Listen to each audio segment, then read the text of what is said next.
de parler également après son grand frère. On va essayer quand même de se rapprocher un peu d'eux. Donc il me revient de vous parler un peu de l'imagerie des tumeurs de l'angle pontocérébelleux. Les tumeurs de l'angle pontocérébelleux représentent 10% des tumeurs intracrâniennes. Elles sont de développement extra-axial et bénignes le plus souvent, développées aux dépens des gaines des nerfs, des méninges ou des reliquats embryonnaires. Alors, ces tumeurs peuvent être développées aux dépens de cette citerne même qui est l'angle pontocérébelleux, c'est-à-dire aux dépens de ses constituants. Il va s'agir plus souvent du schwannome vestibulaire qui est la tumeur la plus fréquente, du méningiome ou du kyste épidermoïde.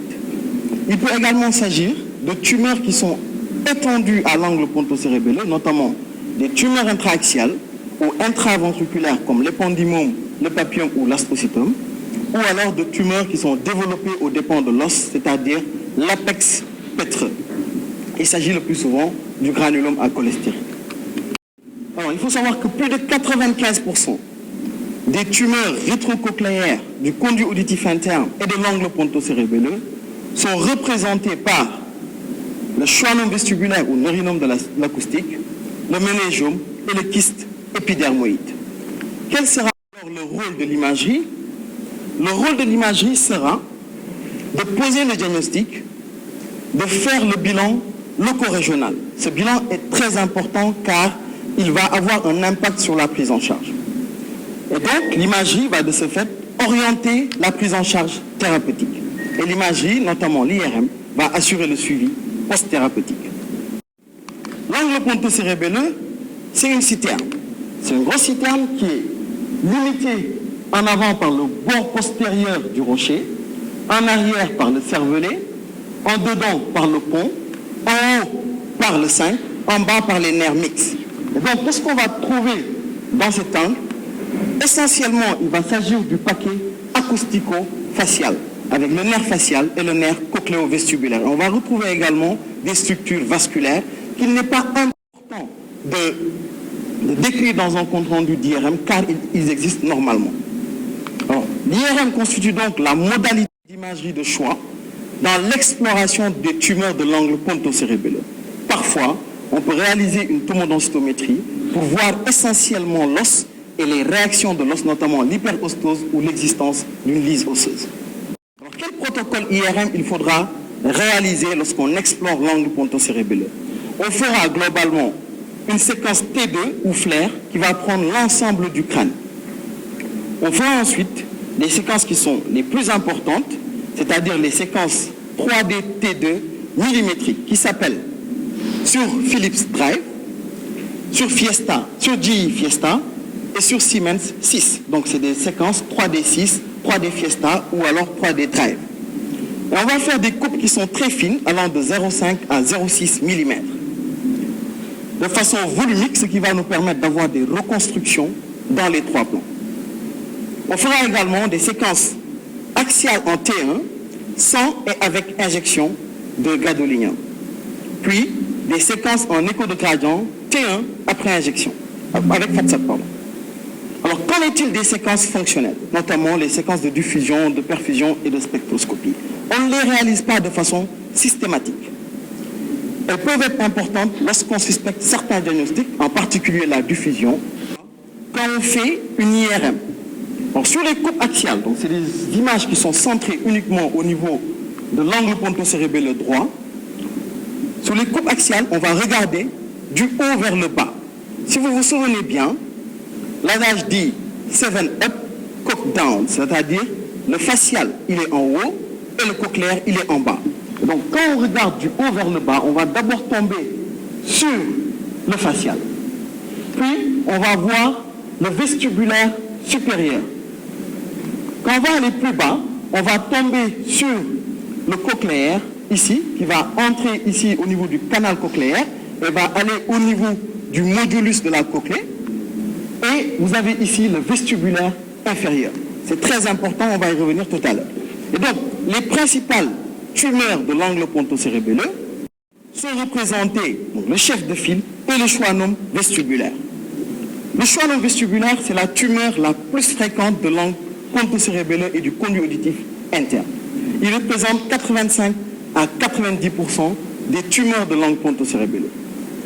Sur le plan clinique, il est souvent découvert au décours d'une surdité, en particulier une surdité de perception, qui est unilatérale, qui est également progressive. Il peut s'agir plus rarement d'une surdité qui va être d'installation plutôt brusque. À côté de ça, il peut y avoir des acouphènes unilatéraux ou alors des vertiges. Il faut savoir que ces différents signes peuvent être associés. Le schwannome vestibulaire est développé dans près de 85% des cas aux dépens du nerf vestibulaire inférieur. Et dans près de 9% des cas aux dépens du nerf vestibulaire supérieur. Donc dans près de 95% des cas, le schwannome est développé aux dépens du vestibulaire. Quels sont les arguments qui nous permettent de poser un diagnostic de schwannome vestibulaire? Il existe des arguments morphologiques et des arguments de signal à l'IRM. Alors les arguments morphologiques, c'est d'abord la forme. C'est une lésion qui va être arrondie ou ovalaire avec des limites qui sont nettes et régulières. Elle va être aussi bien au niveau de l'angle ponto-cérébelleux que du conduit auditif interne. Alors il va avoir une extension postérieure qui va être plus importante, donnant un signe typique qu'on va revoir tout à l'heure. Et son angle de raccordement à la face postérieure du rocher est plutôt aigu. Et il va entraîner un élargissement du conduit auditif. Sur le plan du signal, il va être en iso ou hyposignal en T1, en hypersignal en T2, mais sur les 3D haute résolution, il est toujours en hyposignal. Son rehaussement est franc, homogène, parfois discrètement hétérogène, et parfois il peut y avoir des zones kystiques dans 5% des cas. Sur ces coupes axiales, donc quand on regarde en T1, ce qu'on voit, c'est plutôt un discret élargissement ici du nerf auditif interne, et on voit une petite lésion qui est en isosignal. Sur les séquences 3D6 ici, donc on voit une lésion qui est en hyposignal ici, on voit très bien l'angle ponto-cérébelleux avec ici le LCR qui est en hypersignal, et on voit la lésion qui entre ici au niveau du conduit auditif, et après injection, on note une prise de contraste intense, ici discrètement hétérogène. Alors son extension va se faire en postérieur, et donc la partie postérieure va être très importante, donnant ici ce qu'on appelle l'aspect typique en cornée de glace. Lorsqu'on fait les séquences fonctionnelles, c'est-à-dire la séquence de perfusion, on va voir que c'est une lésion qui va avoir une hyperperfusion modérée avec un RCBV, le professeur Diop vous en a parlé tout de suite, entre 3 et 4. La spectroscopie peut montrer un pic de myoinositol, mais ce pic il est inconstant, d'où l'intérêt des aspects morphologiques. Et donc, il est important pour le radiologue, devant un schwannome vestibulaire, de se poser des questions. Et il y a 4 questions fondamentales qu'il faut se poser et on va essayer d'y répondre. La première question est la taille. Il faut donner la taille tumorale. Alors, la taille permet d'apprécier et de préciser le stade de la lésion. Il existe plusieurs classifications de la taille, mais la classification la plus utilisée est celle de Portman et Weber, qui va surtout juger le plus grand diamètre global. Et donc, ce qu'il faut retenir de façon simple, c'est que dans le grade 1, la lésion est vraiment au niveau du conduit auditif interne. Et on voit qu'elle va faire moins de 10 mm. Elle est donc intracanalaire dans le canal. Dans le grade 2, la lésion va sortir du porus.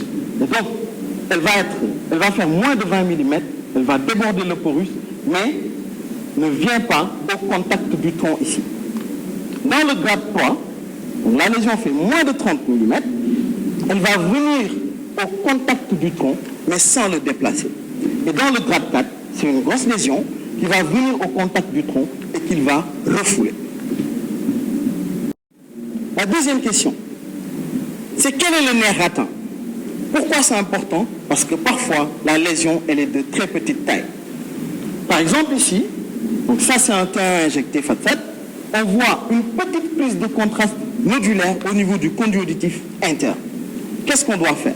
Donc, quand on regarde les coupes axiales que je vous ai montrées tout à l'heure, on tombe d'abord sur le facial ici, on voit le vestibulaire supérieur, on continue à descendre, donc on tombe ici sur le cochléaire, et là, au niveau du vestibulaire inférieur, on voit la boule. Il faut toujours regarder les séries les séries injectées. Et on voit ici une petite prise de contraste nodulaire. Quand on suit, ici, on regarde, on tombe d'abord sur le facial qui est là, donc en avant, et on a ici le vestibulaire supérieur, et on trouve la boule au niveau du vestibulaire supérieur. Donc plus bas, on voit le cochléaire et on voit le vestibulaire inférieur. Ici, il s'agit d'un schwannome vestibulaire de grade 1 qui est développé aux dépens du vestibulaire supérieur. Il est également important de voir la position du facial. Pourquoi? Parce que ceci va avoir un impact sur la prise en charge chirurgicale. Alors, ici, un exemple de schwannome vestibulaire, donc de grade 2. Donc, on trouve très bien ici le facial, qui est là, qui va passer en avant et un peu en haut. Et donc, ce facial, il va limiter l'extension antérieure du schwannome, donnant ce qu'on appelle le signe du centimètre, c'est-à-dire que le schwannome ne s'étend pas de plus d'1 centimètre en avant de l'angle pontocérébelleux parce qu'il est bloqué par le facial. Parfois, dans 5% des cas, le facial peut être en situation postérieure, comme vous le voyez ici. Alors pourquoi il est important de le préciser dans votre compte-rendu? Parce que tout simplement, l'exploration chirurgicale, les voies d'abord vont être postérieures et on va venir comme ça. Et si on ne prévient pas le chirurgien, il va venir, il va couper le facial. La dernière question qu'il faut se poser devant un schwannome vestibulaire, c'est est-ce qu'il existe ou non une extension au fond du conduit? C'est-à-dire, est-ce qu'il y a une atteinte au niveau de la fossette cochléaire? Alors, s'il existe, si la fossette cochléaire n'est pas envahie, on peut faire une conservation de l'audition, c'est-à-dire on va faire une chirurgie avec une préservation du nerf de l'audition. Par contre, s'il y a une atteinte au niveau de la fossette cochléaire, on ne pourra pas faire de chirurgie de conservation car, quelle que soit la voie d'abord, le patient, il sera cophotique. Donc, ici, deux exemples. Donc, le schwannome vestibulaire de grade 1, donc qui sont vraiment intracanalaires. Quand on regarde ici, on cherche le modulus, il est là, le canal cochléaire est là. C'est des petits éléments.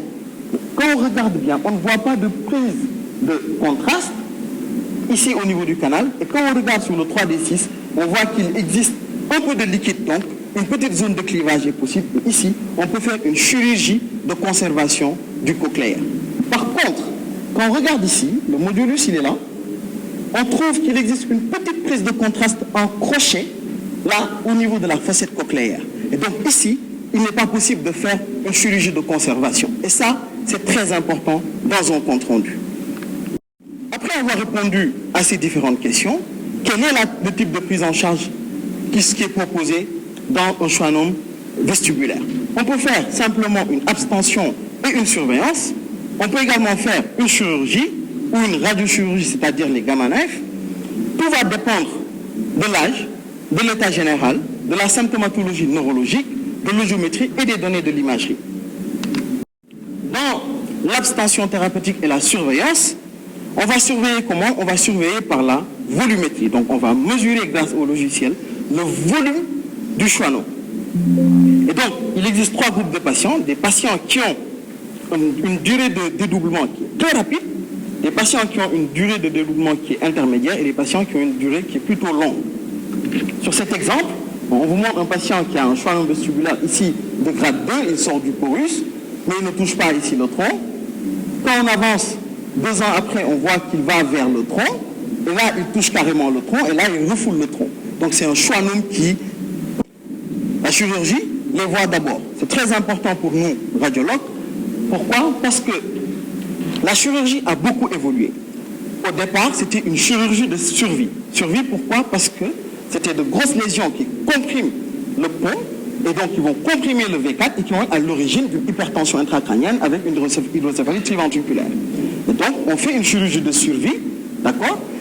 Puis, on a évolué et on est parti vers une chirurgie fonctionnelle du 7, c'est-à-dire, il ne faut pas que le patient ait une paralysie faciale. Et enfin, aujourd'hui, on est plus dans la chirurgie de conservation du nerf cochléaire.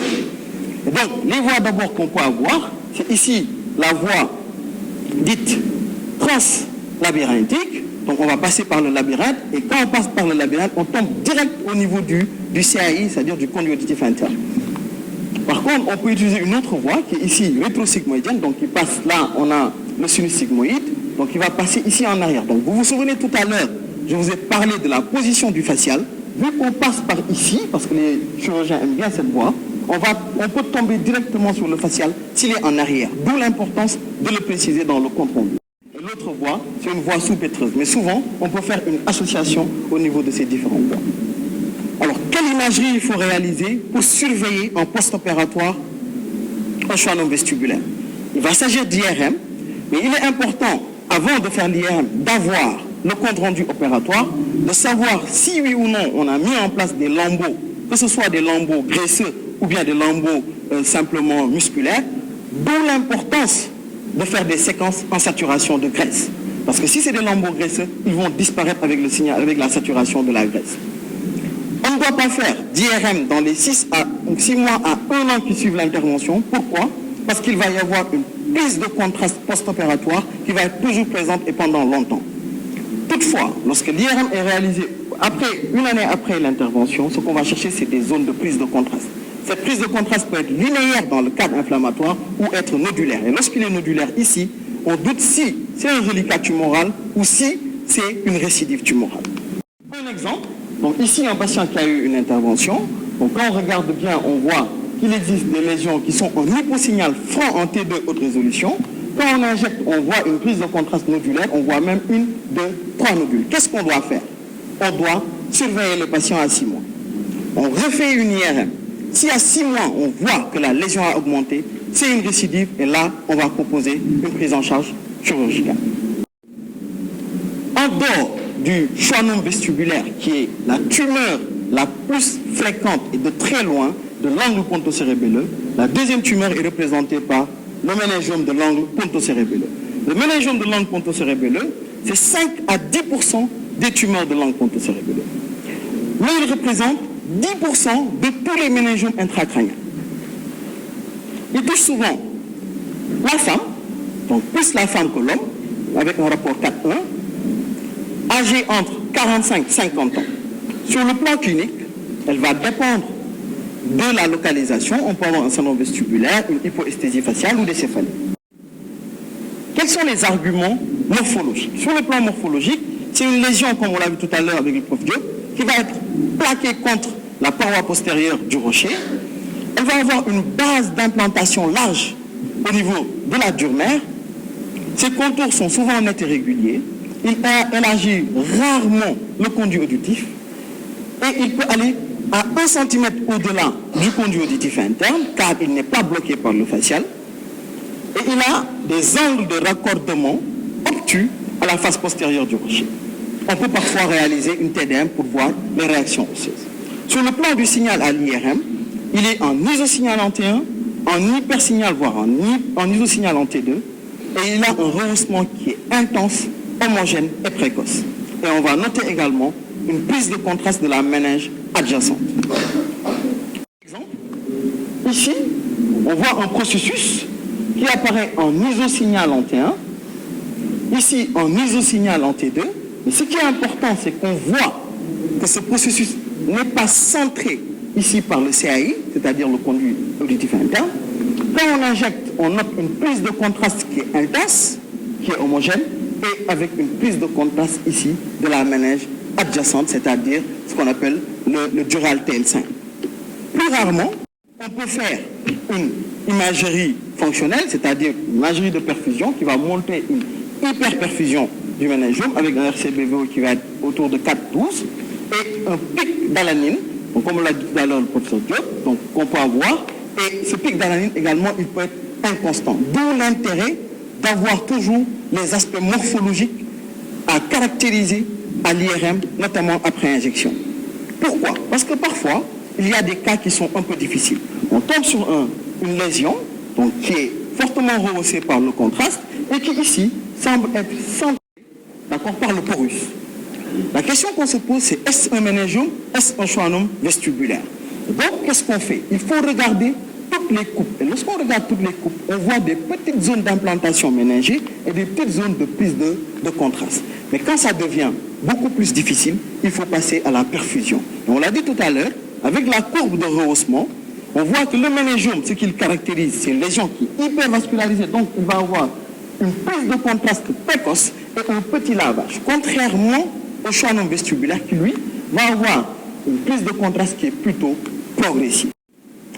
En dehors de ces deux lésions, la troisième lésion la plus fréquente de l'angle ponto-cérébelleux est représentée par le kyste épidermoïde. Donc c'est moins d'1%, c'est 1% des tumeurs de l'angle ponto-cérébelleux, mais il représente le siège le plus fréquent des kystes épidermoïdes.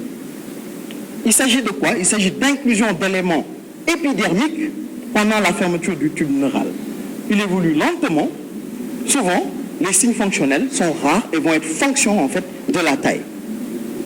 Sur le plan des arguments morphologiques à l'IRM, donc c'est une lésion qui va être de contour net et régulier, souvent de grande taille, et donc elle va comprimer, englober les structures nerveuses, c'est-à-dire le 7, le 8, mais également le 5. Et il va avoir une tendance à s'étendre vers le Meckel, c'est-à-dire le cavum de Meckel. Sur le plan du signal, en T1, ça va être une lésion qui va être en hyposignal hétérogène d'aspect marbré, on parle d'aspect poivre et sel.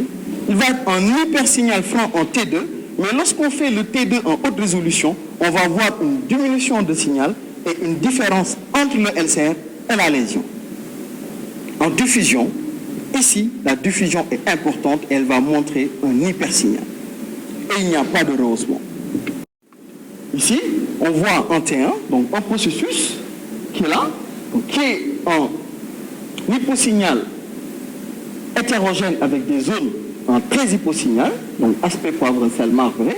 Il est en hypersignal en T2, il est en hypersignal diffusion avec un ADC qui est bas, et il n'est pas noté de prise de contraste. C'est un kyste épidermoïde. D'autres lésions sont possibles au niveau de l'angle ponto-cérébelleux, notamment le change du kyste épidermoïde, c'est-à-dire le kyste arachnoïdien. Le kyste arachnoïdien, c'est une cavité liquidienne, arachnoïdienne, qui ne communique pas avec les systèmes ventriculaires et les espaces sous-arachnoïdiens. Il représente en fait un tiers des kystes arachnoïdiens et se localise au niveau de l'angle ponto-cérébelleux.